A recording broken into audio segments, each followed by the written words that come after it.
Bertemu lagi dengan channel Mbak Budi. Di sini saya Budi Rahayu akan mengajarkan tentang pembahasan soal sekaligus penyelesaiannya tentang lanjutan dari video sebelumnya, yaitu tentang pola pewarisan sifat yang tertaut kromosom kelamin ya.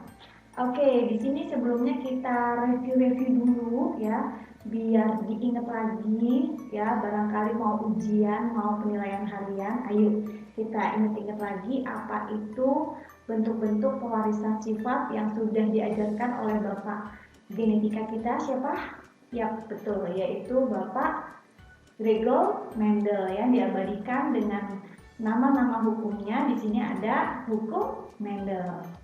Oke, yang pertama di sini adalah kita review dulu hukum Mendel nih.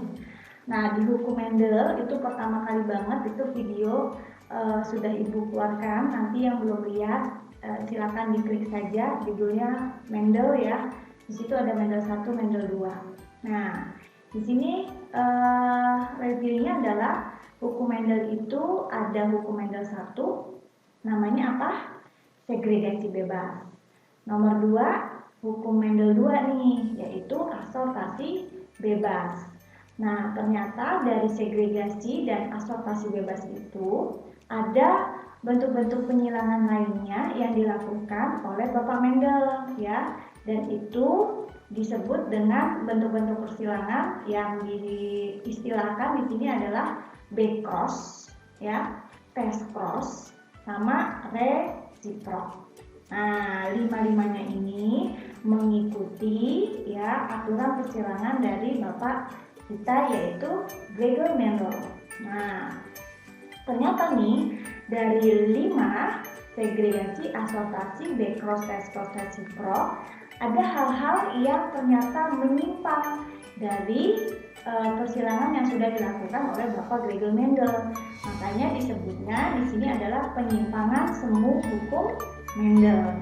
Apa aja sih penyimpangan-penyimpangan semu hukum Mendel? Nah, di sini Ibu tuliskan ada 5, yaitu interaksi gen, kriptomeri, polimeri, epistasis, hipostasis, dan yang terakhir adalah gen komplementer.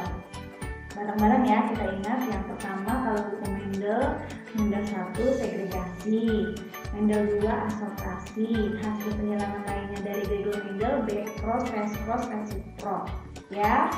Oke, kemudian penyimpangan semuanya interaksi gen ya, kriptomeri, polimeri, epistasis, hipostasis, dan gen komplementer.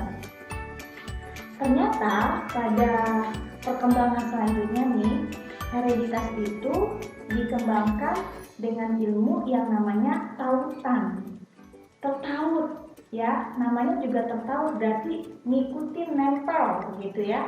Nah, ternyata ada 2 hal di sana, yaitu tautan kromosom kelamin yang disebut dengan gonosom dan tautan kromosom tubuh yang disebut dengan autosom. Nah, di sini kalau pola tautan gonosom dapat dicontohkan yang sudah Ibu bahas pada termin sebelumnya, yaitu fenotip dan genotip, buta warna, hemofilia, anidosia, gigi coklat. Masih ingat? Ya? Oke. Nah, terus kalau yang tautan kromosom tubuh disebut juga autosom. Ini contoh-contohnya sebetulnya masih banyak ya, cuma di sini Ibu menuliskan 4, yaitu yang seringkali dikuatkan pada peta-peta silsilah, yaitu albino, polidaktili, thalassemia, dan anemia sel stabil.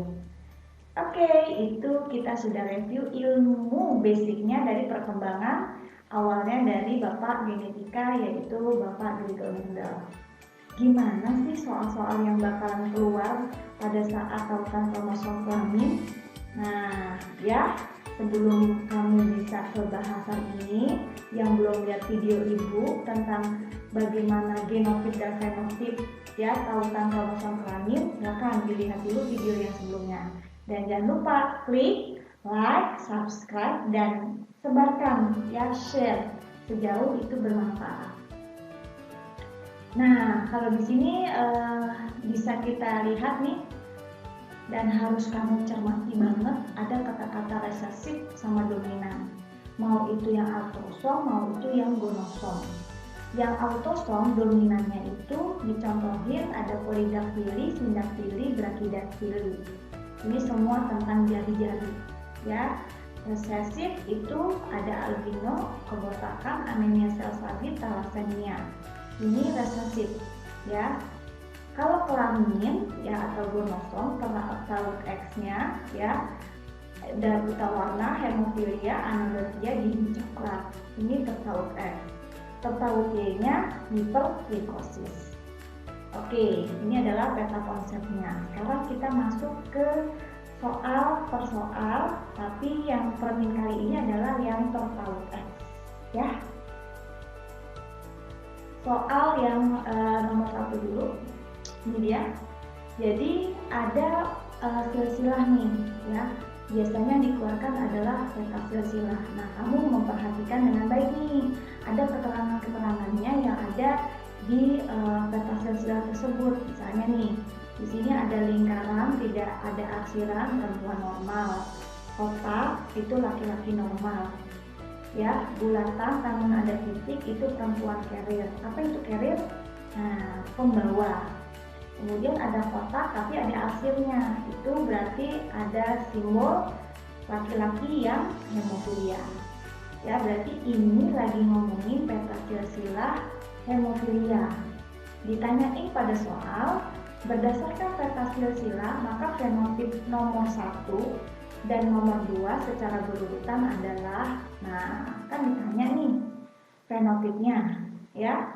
Maka cara mengerjakannya, pertama kamu interpretasikan dari petanya dulu nih, ya. Petanya ini kan udah ketahui nih anak-anaknya, maka kamu masukkan dulu, ya, dari video yang sebelumnya yang tentang genotip fenotip, maka kamu bisa masukkan seperti berikut ini. Kan H besar, H kecil kan ya, karena dia hemofilia. Maka karena dia resesif, otomatis yang bisa termunculkan, ya, atau yang bisa berfenotip menjadi, ya, hemofilia adalah yang berhuruf kecil karena resesif, yaitu H kecil.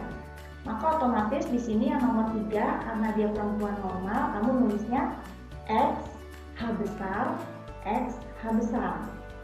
Nomor 4 laki-laki hemofilia. Oh, berarti X H kecil Y, ya. Nomor 5 itu adalah perempuan normal, ya. Oke, perempuan normal. Namun kita skip dulu karena kalau perempuan normal ya udah otomatis sih, ya. Berarti dia adalah X apa? H besar, ya, X H besar, ya. Kemudian yang ke-6 ini adalah carrier, namun dia perempuan juga, berarti X H besar, X H kecil. Kalau kita sudah menuliskan kemungkinan-kemungkinan yang sudah tertera di anak, ya, maka kita ingat dengan baik kasus hemofilia itu resesif X, ya. H besar menandakan dia normal, H kecil berarti menandakan akan muncul fenotip hemofilia. Oke, di sini sudah Ibu tuliskan genotip dan fenotip, ya, yang harus muncul di hemofilia dengan konsep di atas ini, H besar, H kecil. Kamu bisa menginterpretasikannya seperti yang dituliskan pada layar, ya. Oleh karena itu, kita tinggal masukkan nih di peta silsilah, ya. X H besar, X H kecil. Untuk siapa nih kalau X dengan X? Oke, berarti kemungkinan untuk parental wanita, ya. X H besar Y, berarti kemungkinan untuk parental apa? Laki-laki, ya. Ini adalah konsep awalnya. Nah, karena di sini dengan hasil anakan seperti ini, maka kemungkinan besar adalah laki-lakinya adalah X H besar Y, perempuannya adalah X H besar, X H kecil. Berarti wanitanya itu, lihat yang di bawah nih, carrier, menikah dengan laki-laki normal, yaitu karena H besar. Maka hasilnya cocokkan nih dari tabel ini. XH besar keturunan nomor 3 ya. Keturunan nomor 3 nih. Terus XH besar Y berarti yang nomor berapa nih? Oh, belum, yang ini. Nah, ini kita masukkan yang XH kecil Y, berarti di sini yang kotak XH besar, XH kecil. Oke, ini masuk ke nomor 6 ya. Jadi cara menjawabnya demikian. Yang ingat-ingat adalah bagaimana esensi penyakit dari kelainan hemofilia ini. Perbawaannya resesif X. Oke ya, bisa mengerjakannya ya peta sel-sel ini. Selanjutnya adalah nomor 2 tentang kasus buta warna. Kasus di sini wanita normal yang ayahnya buta warna menikah dengan pria normal. Berapa nih persentase kemungkinan akan lahir anak laki-laki buta warna? Maka cara mengerjakannya, yang pertama kamu tulis dulu yang warna hijau nih. Berarti buta warna itu colorblind. Colorblind sifatnya tertaut X namun dia resesif. Maka tulisan CB-nya harus huruf kecil-kecil. Ketika tidak termunculkan CB, maka akan berfenotip seperti yang di bawah ini. Untuk perempuan, XX itu normal, XCBX carrier ya. XCB buta warna. Laki-lakinya XJ normal, terus tertaut X, maka nempellah si CB ini pada X, maka XCBY.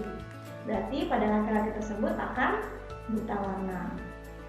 Kita ketahui dari soal nih, kita interpretasikan dulu. Parental berarti orang tua. Orang tua awalnya itu berarti kita ketahui di sini laki-lakinya ya buta warna, ayahnya buta warna ya. Berarti X YBY, kita ambil yang dari kotak hijau, dari ayah yang colorblind ya. Nah, di sini ada parental anak, berarti kemungkinan yang mau ditanyain kan ya. Berarti kita masukkan wanita normal ya. Wanita normal yang ayahnya buta warna menikah dengan pria normal. Berarti perempuannya X CBX ya. Karena dia ayahnya buta warna, berarti kan carrier ya. Berarti apa nih yang dimunculkan ya? XCBX karena carrier. Kemudian laki-laki normal berarti XY. Kita masukkan gametnya. Gamet yang perempuannya adalah XCBX, tulis keduanya ini. Yang laki-lakinya XY. Langsung Anda membuat tabelnya ya, masukkan seperti ini. XCBX XY, maka hasilnya XCBX XX. Yang bawahnya gimana? XCBY XY. Oke, tinggal lihat ya yang di kotak hijau. Apa interpretasinya? Oh, XCBX carrier normal, XX normal, XCBY buta warna, XY normal. Oleh karena itu, baru masukkan presentasinya. Kalau wanitanya seperti ini yang ada di kotak hijau. XCBX 25%, XX 25%, ya, XCBY 25%, XY 25%, sehingga total menjadi 100%. Tapi kalau nanti ketemu hanya ditanyakan anak laki-lakinya saja, ya, bisa kemungkinannya menjadi XCBY banding XY, maka perbandingannya menjadi 50% banding 50%. Oke, jadi sudah 2 tipe soal. Yang pertama pakai peta silsilah, yang kedua pakai persentase. Baik, kita akan lanjutkan ke soal nomor 3. Nomor 3 ini adalah kasus tentang gen ya gigi coklat.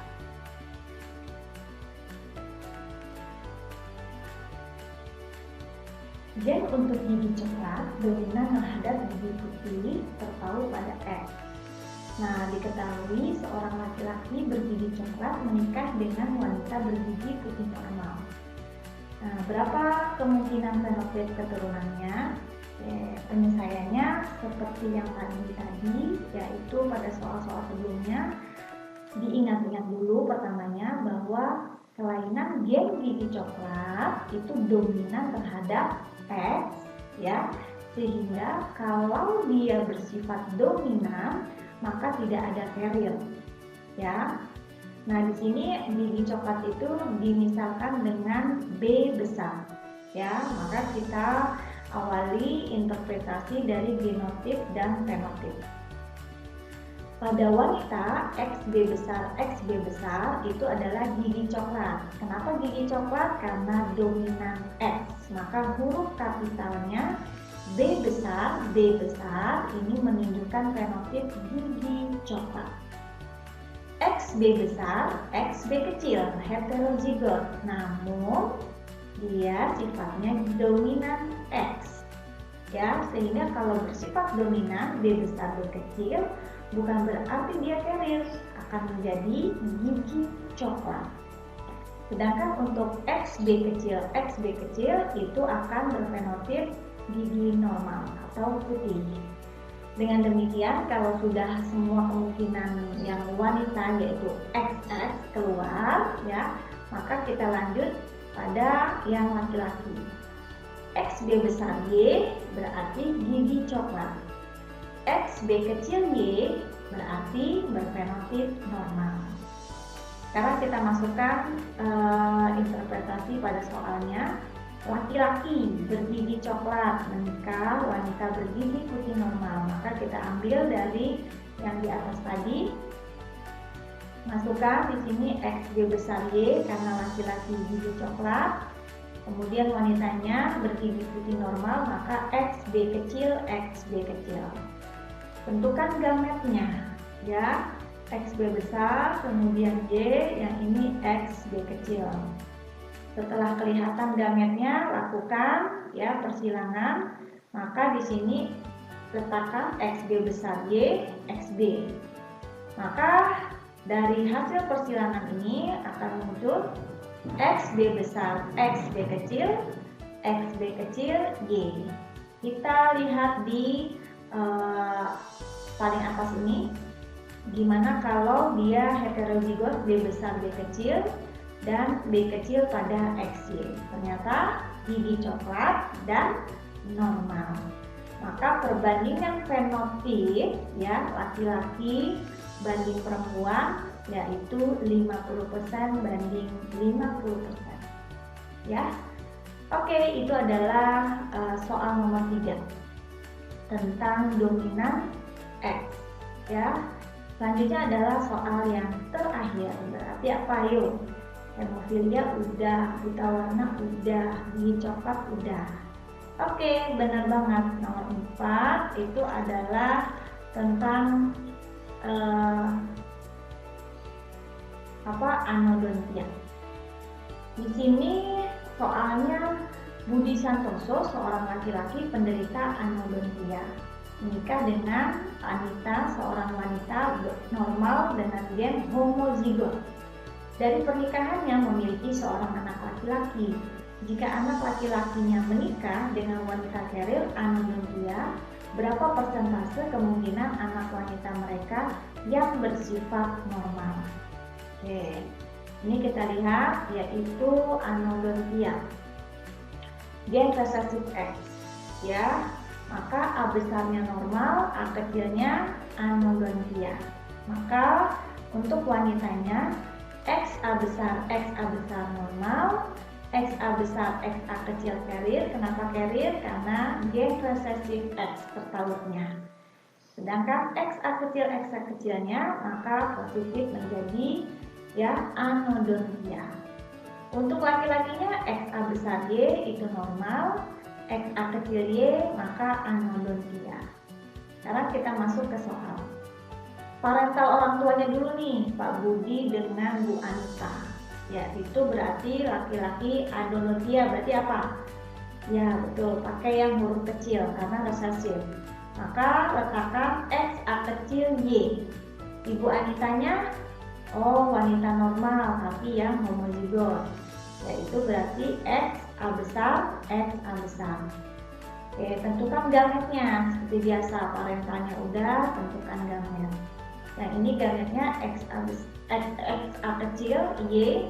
Ya, ini jangan ditulis dua kali, cukup sekali, berarti XA besar.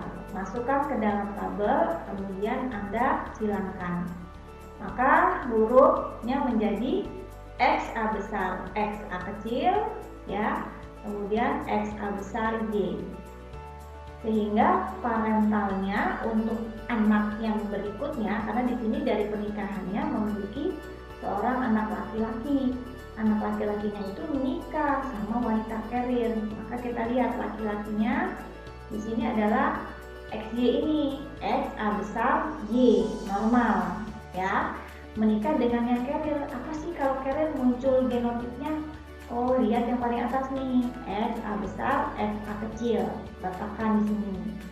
Maka gametnya XA besar Y, kemudian XA besar, XA kecil.